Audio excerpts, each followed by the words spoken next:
एक छोटे से गांव में एक छोटी सी लड़की रहती थी जिसका नाम था लाली। उसके माँ बाप अब इस दुनिया में नहीं थे।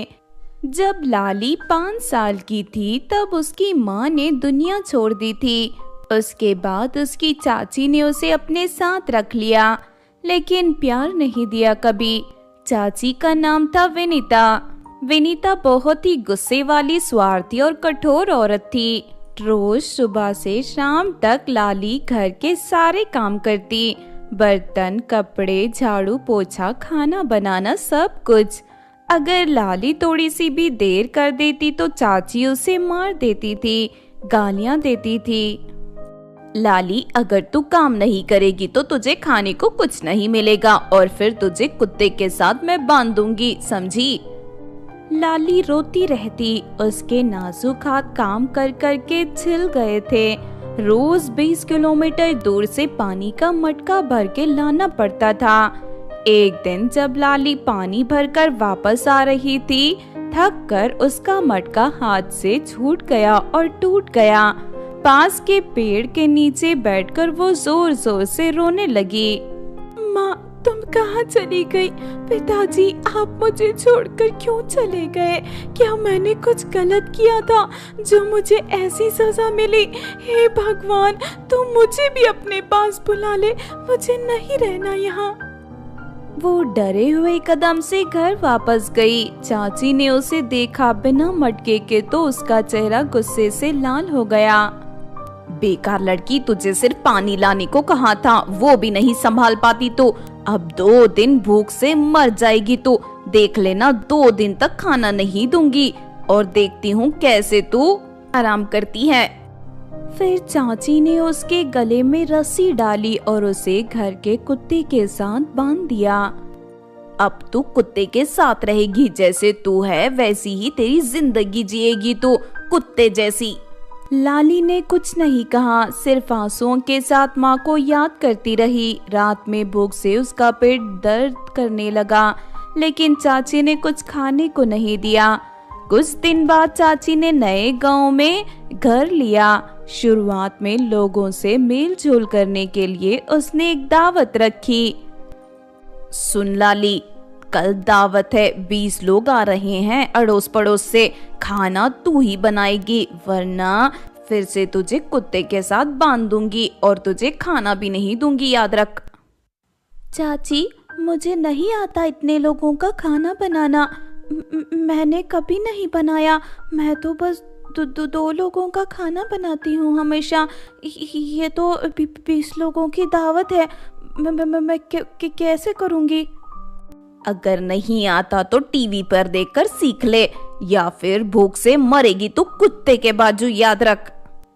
लाली रोती हुई किचन में गई और इधर उधर सब कुछ गिराकर खाना बनाने लगी, लेकिन उसने सब कुछ खराब कर दिया। सारा राशन, सारा खाना खराब हो गया क्योंकि उसे 20 लोगों का खाना नहीं बनाने आता था। चाची गुस्से में आई और उसे फिर से कुत्ते के साथ बांध दिया। फिर उसने बाहर से खाना मंगाया। बहुत सारे पैसे देकर मेहमान घर आए और खाना खाकर खुश हो गए, लेकिन लाली को कुत्ते के साथ बंधा देखकर वो सब लोग हंस रहे थे। लाली बेचारी रो रही थी। सब लोगों के जाने के बाद रात को लाली ने भूख से विनीता को खाना पूछा। चाची, बहुत भूख लगी है, जो भी मेहमान का बचा कुचा खाना है थोड़ा वो तो दे दो चाची, बहुत भूख लगी है। अच्छा, खाना चाहिए तुझे? अभी देती हूँ खाना, ये ले खाना और पीछे हाथ बांध। अपने आप को कुत्ते जैसा कर ले, क्योंकि तू भी एक कुत्ता है और खाना कुत्ते जैसे खाएगी तू। लाली जोर से रोती रही, हाथों को पीछे से बांधा और जमीन पे बैठकर कुत्ते जैसे खा रही थी। आंसू उसकी खाने पर गिर रहे थे। अगले दिन फिर दावत रखी गई। इस बार चाची ने 10 लोगों को बुलाया। फिर चाची ने लाली को धमकाया, 20 लोगों का तो नहीं बना सकी, कम से कम 10 लोगों का खाना बना। इस बार कोई गलती नहीं होनी चाहिए, समझी ना? लाली डरते हुए इस बार किचन में गई। उसे समझ नहीं आ रहा था कि वो अब क्या करे। वो खिड़की से आसमान की ओर देखकर ऊपर वाले से बस विनती कर रही थी, भगवान जी कुछ करिए भगवान जी, मैं फिर से कुत्ते के साथ नहीं बंधे रहना चाहती और ना ही कुत्ते के जैसे खाना खाना चाहती हूँ। मुझ पर रहम करिए भगवान जी, कुछ तो करिए। तभी उसने खिड़की के पास एक पेड़ था, उस पर देखा कि एक चमकदार सितारा चमक रहा है। वो तारा अचानक से किचन में आ गया और बातें करने लगा। लाली तुम क्यों रो रही हो छोटी सी परी? तुम तो परी जैसी हो, तुम्हें रोना शोभा नहीं देता। अरे चमकदार तारा, तुम बात भी करते हो? देखो तारे, मुझे कोई नहीं पसंद करता, कोई मुझसे प्यार नहीं करता। मेरी माँ चली गई, चाची मुझे मारती रहती है, कुत्ते के साथ बांध देती है, खाना भी नहीं देती। मैंने किसी का क्या बिगाड़ा है जो मुझे ऐसी सजा मिली है? लाली तुम रो मत, मैं हूँ ना तुम्हारे साथ, मैं आया हूँ तुम्हारी मदद के लिए। उस तारे ने दूसरे और कई चमकदार तारों को बुलाया। सारे तारे चमकते हुए किचन में आए और एक साथ कहा, ओ हम सब मिलकर एक जादुई छड़ी बनेंगे। इस छड़ी से तुम एक दिन में एक बार कुछ भी बना सकती हो, लेकिन सिर्फ एक बार दिन में, याद रखना। एक चमक के साथ सारे तारे एक छड़ी में बदल गए। लाली ने छड़ी उठाई और जादू से कुछ ही सेकंड में स्वादिष्ट खाना बना दिया। मेहमान आए, आस पड़ोस के लोग, और खाने की तारीफें करते रह गए। चाची ने बहुत सारी तारीफ सुनी और उसकी आंखों में पैसे कमाने की चमक आ गई। सब लोगों के जाने के बाद चाची ने लाली से कहा, लाली तूने तो कमाल कर दिया। तू कल मुझसे झूठ बोल रही थी ना कि तुझे नहीं बनाने आता कुछ भी।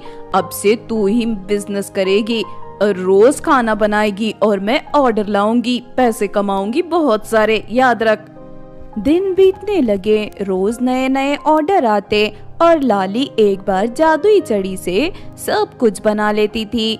दोनों खुश थे। लाली को पहली बार पेट भर खाने को मिलता और चाची भी उसे ज्यादा कुछ नहीं बोल रही थी। पहली बार उसके चेहरे पर मुस्कान थी। एक दिन एक शादी का बड़ा ऑर्डर आया, 200 लोगों का खाना। लाली ने जादू की छड़ी से बनाया बहुत सारा खाना, लेकिन बारात में ज्यादा लोग आ गए और खाना खत्म हो गया, कम पड़ गया।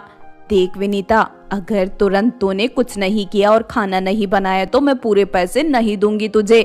मेरी नाक मत काटने देना। चाची दौड़ती दौड़ती घर आई और कहा, लाली तुरंत और खाना बना, अभी के अभी, जल्दी कर। ये सुनते ही लाली उदास हो गई और तुरंत किचन में गई। फिर खिड़की से देखा, हे भगवान, ये तारे क्यों नहीं दिख रहे? अब मैं क्या करूं? तारों ने कहा था कि सिर्फ एक बार ही इस्तेमाल करना। अगर मैंने दूसरी बार एक दिन में इस्तेमाल किया तो पता नहीं क्या अनर्थ हो जाएगा। अब मैं क्या करूं? चाची मुझे फिर से कुत्ते के जैसे मारेगी और कुत्ते के बगल में बंद कर देगी। क्या करूं? तारों कहाँ हो? लाली को कोई जवाब नहीं मिला। चाची किचन के अंदर आ गई और देखा कि लाली ने अभी तक कुछ शुरू नहीं किया। वो गुस्से में आ गई। अभी तक तूने कुछ भी स्टार्ट क्यों नहीं किया? मार खाना चाहती है क्या? जल्दी स्टार्ट कर। चाची वो मैं तुमसे कुछ छुपाया था चाची। ये देखिए, ये तारों की जादुई छड़ी है। ये तारों की वजह से पूरी तारों की रसोई बनी है। इसी से मैं आपको खाना बना कर देती थी, लेकिन सिर्फ दिन में एक बार ही बना सकते हैं। दूसरी बार बनाया तो अनर्थ हो जाएगा चाची। चाची ने उसके हाथ से जोर से छड़ी छीन ली। अपनी बकवास बंद कर, देखते हैं क्या होता है। कुछ नहीं होगा, मैं दूसरी बार भी इसे इस्तेमाल करूंगी। चाची ने जैसे ही छड़ी चलाई, अचानक खिड़की से काले तारे अंदर आए। वहां पे काला धुआं सा छा गया। उन्होंने छड़ी के अंदर प्रवेश किया और छड़ी में से बिजलियां गिरने लगी। पूरी छड़ी काली हो चुकी थी। पूरा किचन हिलने लगा। फिर छड़ी में से सांपों की बारिश होने लगी, बिच्छुओं भी आने लगे। काले सांप, कुछ जहरीले, कुछ बड़े बिच्छू, सब चाची के पास गिर गए। एक सांप ने चाची को काट लिया, फिर दूसरे सांप ने, फिर एक बिच्छू ने उनका मुंह पकड़ लिया। आह, बचाओ बचाओ लाली, मुझे बचा ले, मुझे मरना नहीं है, कोई बचाओ, कोई मुझे बचा लो। लाली दिल की बहुत अच्छी लड़की थी। वो घबरा गई, रोती हुई खिड़की के पास खड़ी होकर कहा, जादुई तारे, तारे, मेरे प्यारे तारे, मेरी बात सुनो। चाची बुरी थी, लेकिन उसके अलावा मेरा कोई नहीं इस दुनिया में। अगर वो भी चली गई तो मैं अनाथ हो जाऊंगी। इन्हें माफ कर दो, इन्हें मत मारो, मैं तुम्हारे आगे हाथ जोड़ती हूँ। छड़ी में से जादुई सफेद तारे बाहर निकल आए। उन्होंने अपना जादू चलाया।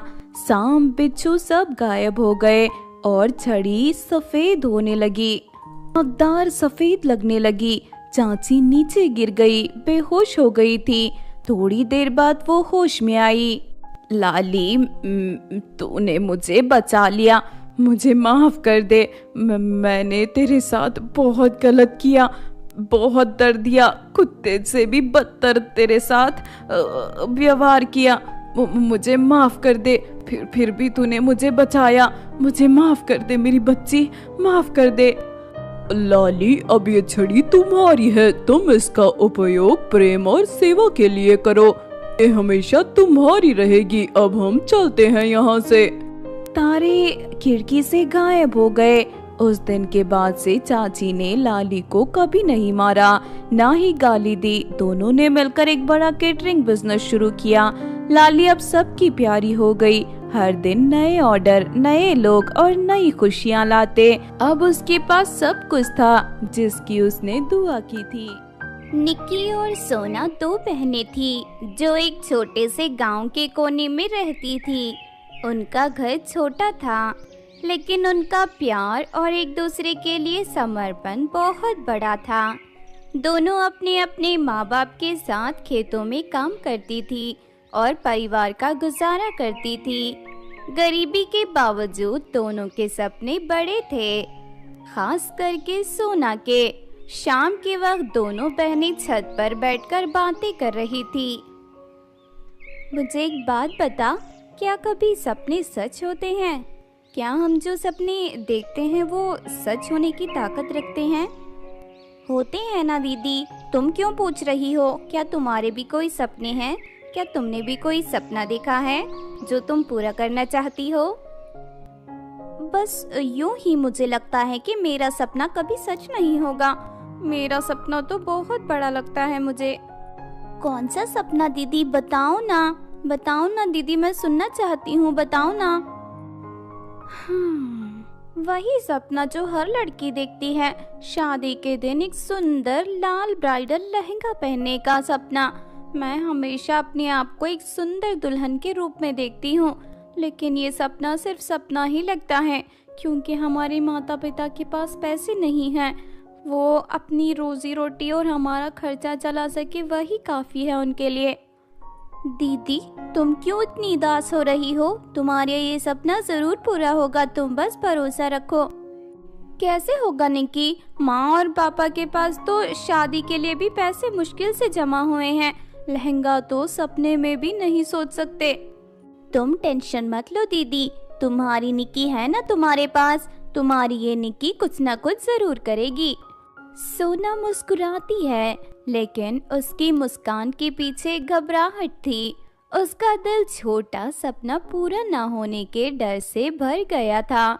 निक्की ने उसके आंसू समझ लिए और उस रात एक फैसला कर लिया। रात को जब सब सो रहे थे, निक्की ने माँ पापा की बातें सुनी। माँ काफी परेशान थी। सोना की शादी पास आ रही है, लेकिन उसका सपना अधूरा रह जाएगा। उसके लिए एक ब्राइडल लहंगा लेना तो असंभव लगता है। हमारे लिए तो शादी की दावत के लिए भी पैसे कम पड़ रहे हैं। हम जितना कर सकते हैं कर रहे हैं, लेकिन ये सपना पूरा करना मुश्किल होगा। ये सुनकर निक्की का दिल भर आया, लेकिन उसने सोचा कि वो कुछ करेगी। उसने एक पुरानी कहानी याद की जो गांव के लोग अक्सर सुनाते थे। एक जंगल था जहां 36 परियां रहती थी। उनके पास 36 ब्राइडल लहंगे थे जो किसी भी लड़की के सपने को पूरा कर सकते थे। लेकिन जंगल तक पहुंचना आसान नहीं था।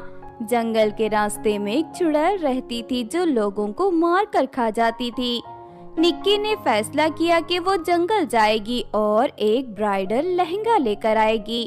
अगली सुबह निक्की ने माँ, पिता से और सोना से कहा, माँ, बाबा, मुझे थोड़ा काम है। मैं कुछ दिनों के लिए गांव के बाहर जा रही हूँ। दीदी की शादी से पहले वापस आ जाऊंगी। आप लोग चिंता मत करना, मैं अपने दोस्तों के साथ जा रही हूँ। कहाँ जा रही हो निक्की? तुम्हारे बिना घर कैसे चलेगा और ये अकेले जाना जरूरी है क्या? दीदी, मैं अकेले नहीं जा रही हूँ, दोस्त लोग हैं मेरे साथ।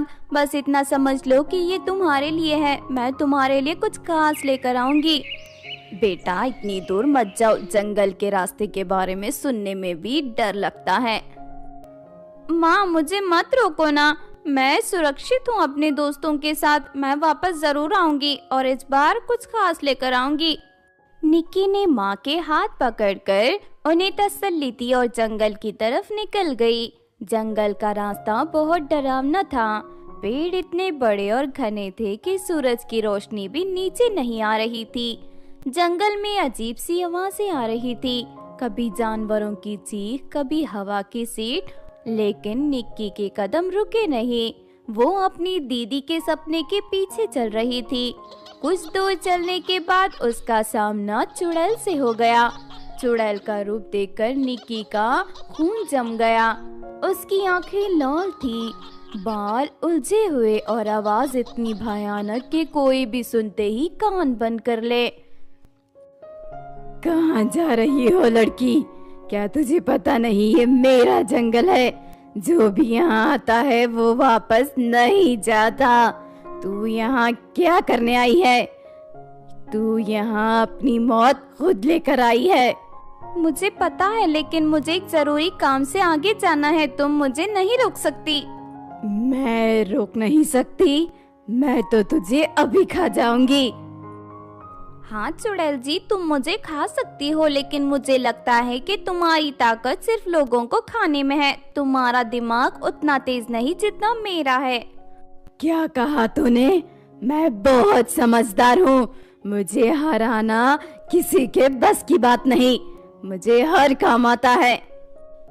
अच्छा, तो एक बात बताओ, क्या तुम इस छोटी सी बोतल के अंदर जा सकती हो? मैं तो यूं चुटकियों में जा सकती हूँ। ये तो बहुत आसान है, अब ये देख। चुड़ैल ने अपना साइज छोटा किया और बोतल के अंदर चली गई। जैसे ही वो अंदर गई, निक्की ने बोतल का ढक्कन बंद कर दिया और उसे जोर से नदी में फेंक दिया। ये सब देखकर निक्की बहुत खुश हुई। अब तुम वापस नहीं आ सकती चुड़ैल, अब मेरा रास्ता साफ है। चल निक्की, जल्दी कर, अपने बहन का सपना पूरा कर। अब निक्की के सामने जंगल का असली रास्ता था। जंगल के बीच एक बड़ा सा महल था जो चमक रहा था। महल के अंदर जाने पर उसने देखा कि अंदर 36 परियां थी और हर एक परी के पास एक अलग ब्राइडल लहंगा था। हर लहंगा इतना सुंदर था कि निक्की के होश उड़ गए।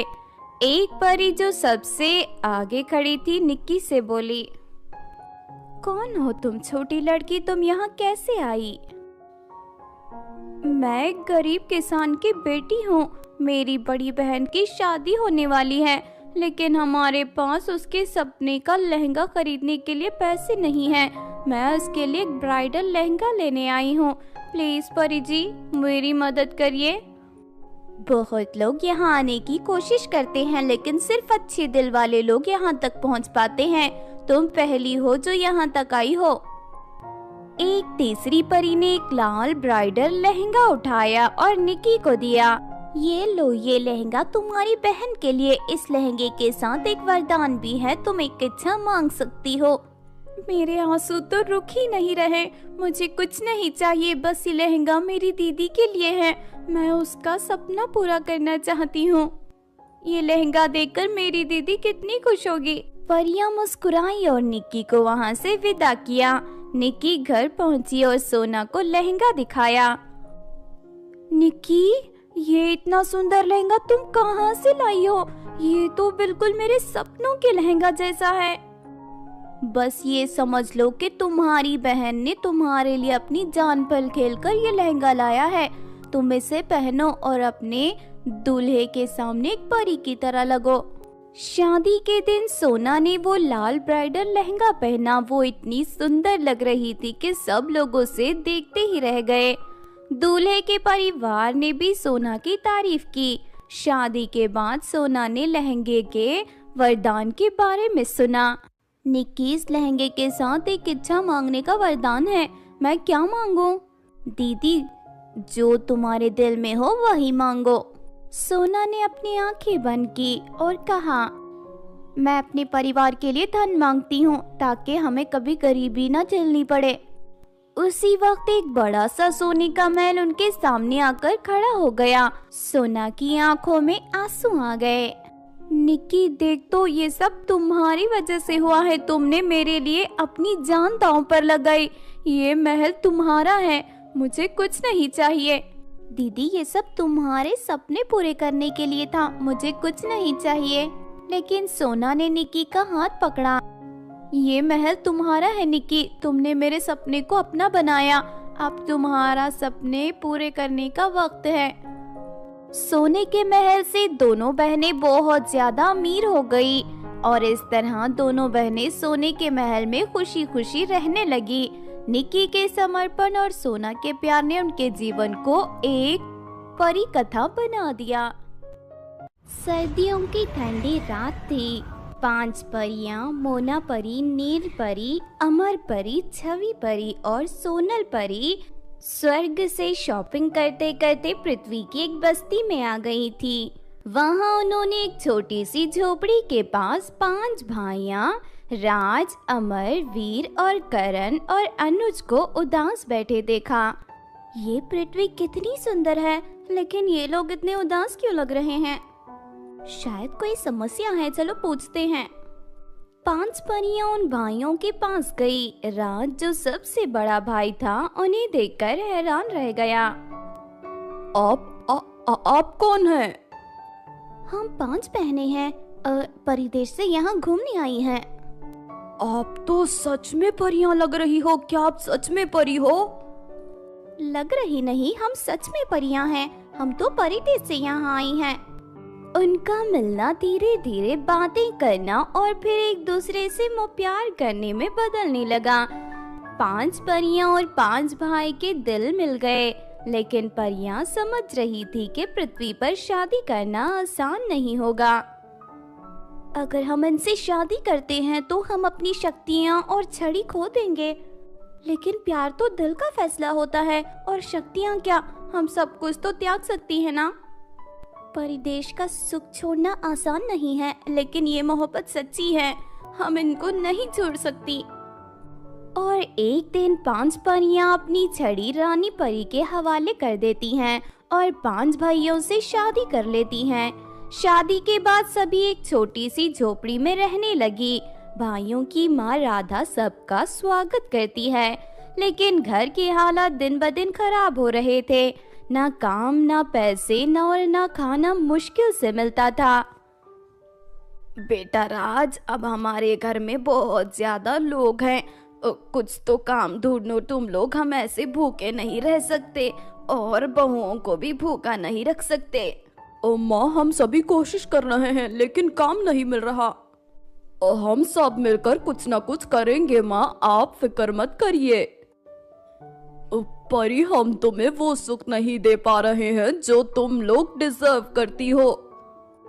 हमने सुख के लिए नहीं, तुम्हारे प्यार के लिए शादी की है। आप लोग फिक्र मत करिए, कुछ ना कुछ जरूर अच्छा होगा। एक दिन मकाल मालिक घर आया। तुम लोग मुझे किराया नहीं दे पा रहे हो। इस महीने तो 2 महीने हो जाएंगे, अब ये घर तुम लोग छोड़ दो। मैं तुम लोगों को और मोहलत नहीं दे सकता। मालिक थोड़ा समय और दे दीजिए, हम जरूर पैसे जमा कर लेंगे। देखिए हमारी 5 बहुएं घर में है, हम उन्हें सड़क पर कैसे रहने दे सकते हैं। समय नहीं है मेरे पास, पैसे चाहिए मुझे पैसे, कल तक घर खाली करो। ठंड के मौसम में सबका हाल खराब होने लगा। 5 परियां और राधा माँ बस एक दूसरे को देखकर समझ गईं कि कुछ करना होगा। दूसरे दिन उन्होंने अपना घर छोड़ दिया। ये हमारी जिंदगी की सबसे बड़ी परीक्षा है, लेकिन हम सब मिलकर इसे पार करेंगे। हमने तुम्हें जो सपने दिखाए वो सब झूठ बन गए, हमें माफ कर दो। प्यार का मतलब सिर्फ सुख नहीं होता, हम सब कुछ साथ साथ मिलकर संभाल लेंगे, फिक्र मत करिए। जब सभी अपनी जिंदगी के संकट का समाधान ढूंढ रहे थे, तभी एक और संकट सामने आया। जादूगरनी काला देवी, जो अपनी शक्तियों के लिए मशहूर थी, उस बस्ती में आई। सुना है यहाँ 5 परियां हैं जो पृथ्वी के मर्द से शादी करके अपनी शक्तियाँ खो चुकी हैं। तुम यहाँ क्यों आई हो? तुम जाओ यहाँ से। मुझे तुम्हारे 5 बेटों की बलि चाहिए, उसमें मेरी शक्तियाँ और बढ़ जाएंगी और मैं इस दुनिया की सबसे शक्तिशाली जादूगरनी बन जाऊंगी। और अपने जादू से उस जादूगरनी ने 5 भाइयों को रस्सियों से बांध दिया।